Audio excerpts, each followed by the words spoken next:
সকাল সকালে বাগানে ঢুকে কি কি কাজ করলাম দেখতে চাইলে সাথে থাকুন। আসসালামু আলাইকুম। আমার বাগানে আপনাদের সবাইকে স্বাগত। দেখুন এই যে করলা গাছ, করলাগুলো ওই ছোট ছোট জালের ছিদ্রে আটকে গেছে। এই ছোট থাকতে যদি ঝুলাই দিতাম তাহলে এই সমস্যাগুলো ফেস করা লাগতো না। অনেক সময় দেখা যায় যে সুযোগ হয় না, সময় হয় না, বা গরমে বাগানে আসতে ইচ্ছা করে না, তো এগুলো বড় বড় হয়ে গেছে, ওই জালে আটকে গেছে, তখন ছিটতে যায় ও সমস্যায় পড়তে হয়। আজকে ছোট ছোট যেগুলো করলা আছে ইনশাল্লাহ সবগুলো দেখে বের করে দেব, দেখতে থাকুন।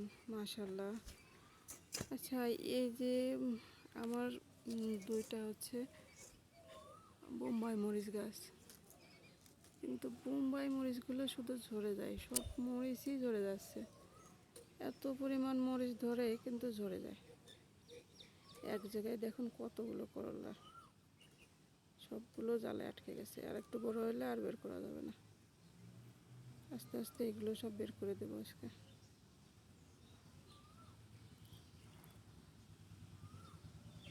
আলহামদুলিল্লাহ, আল্লাহ শুকরিয়া আদায় করা, মানে আমরা যদি হাজার বার লক্ষ কোটি বারও শুকরিয়া আদায় করি তাহলেও শেষ হবে না।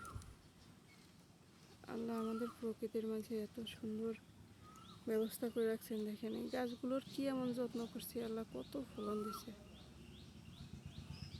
তো আমরা আল্লাহ শুকরিয়া আদায় করতে জানি না। মাশাআল্লাহ, কয়েকবার তুলছি, তারপরেও আল্লাহর রহমতে অনেক ফলন, অনেক ফলন, অনেক ফলন। করলাগুলো কিছু কিছু ছোট, কিছু কিছু বড়, দুইটা জাতের করলা আছে এখানে। আমার কথা ছোট হোক বা বড় হোক, ধরলেই হলো, খাওয়া গেলেই হলো। আপনাদের কি মন্তব্য বলে যাবেন। এই দেখেন মরিচ গাছে মরিচ শুধু ঝরে যায়।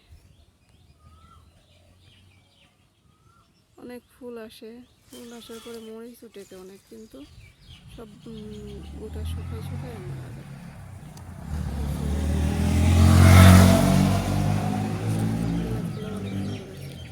ভেন্ডি এমন একটা জিনিস, প্রতিদিনই কিছু না কিছু তোলা লাগে। একদিন না দেখলে দেখা যায় যে বড় হয়ে গেছে, দেখা যায় 4-5টা 6-7টা যেগুলোই হোক আমার খাওয়ার কাজ চলে যায়।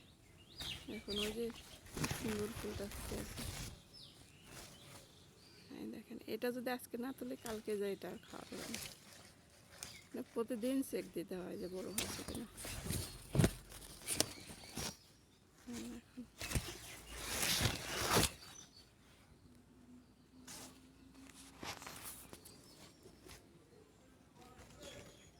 এই যে টাটকা টাটকা সবজি, বিষমুক্ত, সার ওষুধ মুক্ত, এটা খাওয়ার যে কি একটা আনন্দ, কি একটা মজা, এ যারা করেন তারাই শুধু বোঝেন।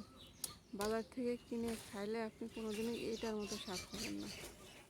এই সবজিগুলোর আলাদা একটা স্বাদ, অনেক মিষ্টি হয়। দেখা যায় যে এই যে রাসায়নিক সার ব্যবহার না করলে সবজিগুলো অনেক মিষ্টি হয়। এই ঢেঁড়সগুলো বা ভেন্ডি এগুলো আপনি বাজার থেকে নেবেন আর এই বাগান থেকে তুলে খাবেন, আকাশ পাতাল পার্থক্য। এটার স্বাদ অনেক বেশি, অনেক বেশি। রান্না করলে অনেক সফট হয়, অনেক মিষ্টি, কিন্তু বাজার থেকে কেনাটা এরকম হবে না, কখনোই হবে না।